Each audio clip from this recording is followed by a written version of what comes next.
part of first molar. The sinus is expanded till here. We can place a 4 or 4.2 diameter implant easily. That is exactly 8 mm. If we can lift the sinus a little bit 2 mm, we can place a 10 mm implant. Okay. So we'll see the 360 degree. Okay. So if we tilt slightly, easily, we'll see what happens. We'll see the cross section. So if we tilt him easily, we are getting some good bone, right? But the tip will be partly in the sinus. What we can do is we can select a smaller diameter implant and select a longer one and tilt it easily. Of course, if the implant is tapering near the apex, it doesn't matter. But the problem is it is becoming close to the adjacent root. So the tooth, patient may get sensitivity, pain, long-term matter. So better to avoid this. So this is a mesial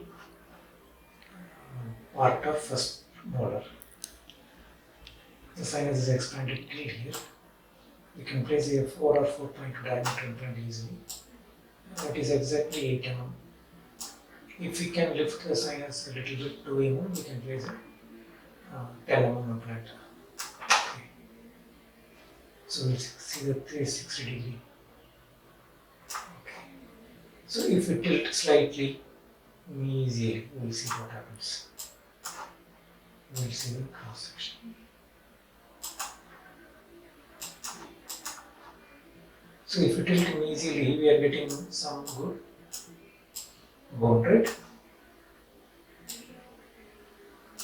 But the tip will be partly in the sinus.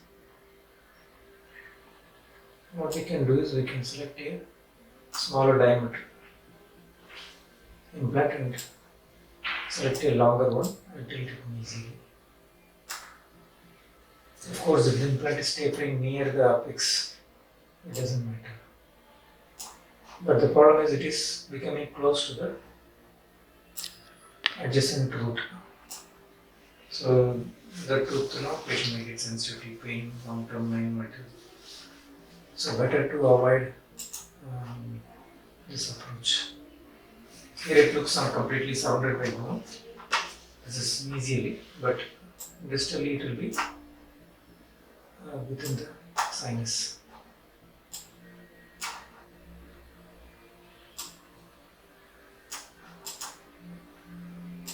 So there is no big advantage in tilting it easily, right? So we are again straightening it. See, if the sinus is like this here, little bit more, we can tilt it easily. So 8 mm or 10 mm. Sometimes variation between simplicity and clinical picture will be there. So 4.4 mm or 4.2 mm, whatever it is, into 8 is a mesial implant. The second implant,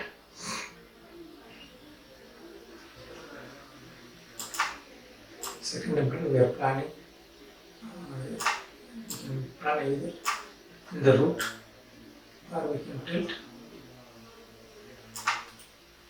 We can place implant just in front of the root.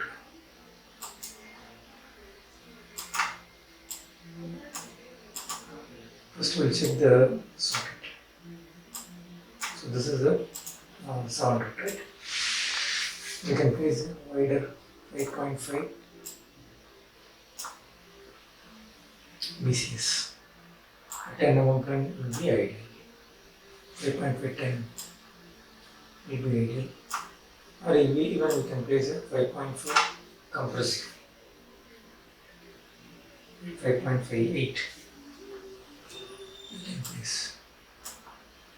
We have to check the stock 5.58 compressive. Okay. It will get a good stability. Then we are going to place and for the pterygoid. So this is the 8 root. First we plan for 8 root. If we use the socket of 8, how it will be. Okay. This also looks good, the 8 socket. Palatal socket. Just we can go beyond the 8 socket and place a wider implant. Either compressive or basal. And the problem is this root is, the buccal root is very much close. So the inlet bone will be very thin or absent. So we cannot use this socket actually. So it will be like a fused root. It will be a big empty space. If there is space between these two roots, we can plan for this technique. So using the 8 socket is not a good approach. So we have to go for the classic pterygoid. Pterygoid also is complicated by sinus pneumatization in this area. So we have to start from the crest.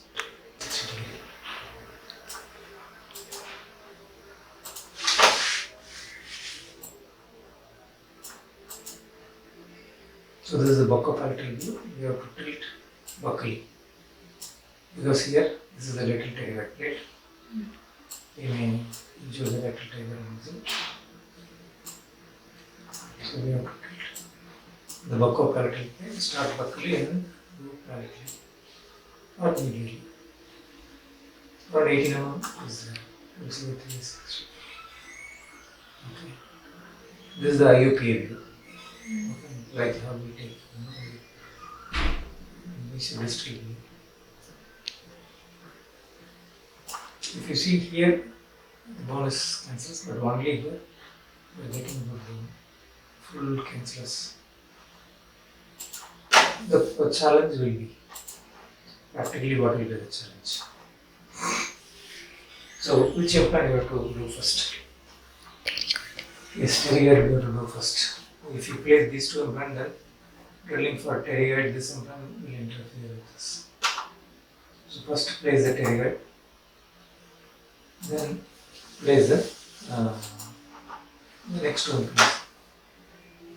You can place either this one first or this one second, but the foremost, the first one will be the pterygoid.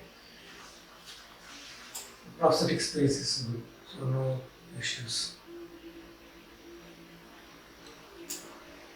And of course, you have to remove this 8.